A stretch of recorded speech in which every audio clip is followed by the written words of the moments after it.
hata tunapoingia katika masuala ya uchumba, napataje mchumba?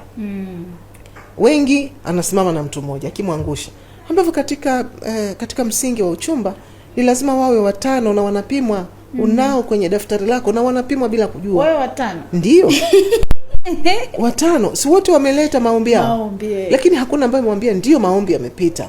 Unasema wacha tuyafanyie kazi, tutapitia vyeti vyako, tupitie ujuzi wako, natoa mfano kama huo. Alafu nitakupatia jibu. Wakati huo una utaalamu, na huo utaalamu sasa si wengi wanaofahamu, wa vigezo vyako ambavyo unavyo wewe. Na kuna mahali umesema katika hili akikosa maksi 7 basi hafai. Umejiwekea mwenyewe.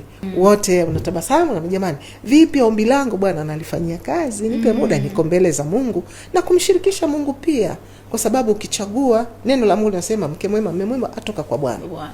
Haimaanishi kuwa anashuka kutoka mbinguni, lakini katika maisha ya kawaida Mungu atakuelekeza kwa mtu aliye sahihi. Kwa hiyo sasa, kwa sababu tunatanguliza ngono, hatupati watu sahihi. Unafikiri ukivua chupi tayari anapokuambia nakuoa atakuwa amekuoa. Kwa hiyo unakwenda na vigezo vyako, kuna mshindi hapa.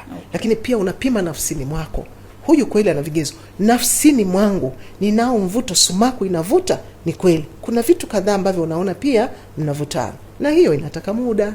Lakini sasa hivi hatuna muda. Asubuhi mmeonana, simu imechukuliwa, jioni mmelala wote, kesho nakuoa. Haiwezekani na haiwezi kuleta matokeo mazuri.